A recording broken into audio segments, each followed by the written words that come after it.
Here in the 8th question, we need to fill in the boxes with the correct symbol out of these options. हमें इन options में से correct symbol fill करने हैं. अब हमारे पास पहला part क्या दिया हुआ है? It is given as -5/7 and 2/3. तो as you can see कि negative number दिया हुआ है हमें, तो वो obviously positive से क्या होगा? It will be smaller. तो इसमें तो हमें कुछ नहीं करना पड़ेगा. You just need to put a sign, a greater than sign.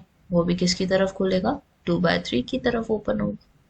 And second one we have is -4/5 and we have the second number as -5/7. दोनों ही नेगेटिव है इस बार तो हमारे. So we need to think and compare these two numbers. Compare कैसे करोगे? By changing their denominators. Same denominators बनाने हैं हम.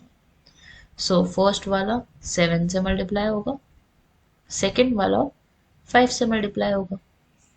So number we get is -28 divided by 35. And on the right hand side, we would have is -25 by 35. Now we need to tell them which one is smaller and which one is bigger. So obviously we know that the number which would be bigger would be the right hand side. क्योंकि ये देखो ये हो जाएगा आपका 25/35 है ना, तो इसका मतलब -25/35 would be towards the 0, क्योंकि 0 से जुड़ा हुआ है -25/35, और -28/35 would be far away from 0. So we can understand जो नेगेटिव नंबर्स होते हैं हमारे उस केस में ऑपोजिट होता है, कि ऑपोजिट साइन वाले जो होते हैं हमारे, जैसे -25 है, it would be bigger number, not the smaller one. ठीक है. Now we have the third part. Third part में हमें क्या दिया हुआ है? -7/8 is there and the right side is 14/-60. ठीक है. अब यहाँ पे इसको हम सिंप्लीफाई करें अगर 14 और 16 को, तो we would get 7/8 -7/8. So both of them are basically equal here. Now we have the fourth part. Fourth part में हमारे पास क्या? -8/5 is there and 7/4 is there.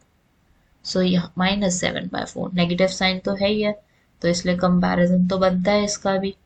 And we need to make sure that their denominators are same now. So उसके लिए हमें पहले वाले number को 4 से और दूसरे वाले को 5 से मल्टीप्लाई करना पड़ेगा और डिवाइड करना पड़ेगा. So -8 into 4 would be -32. And we have is 5 into 4 as 20.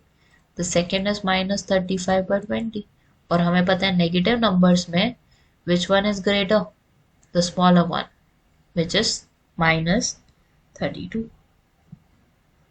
Now we have the next one as fifth part. Fifth part में हमारे पास -1/3 और -1/4 है. So as we can understand, both of them are negative signs. So we would be comparing them.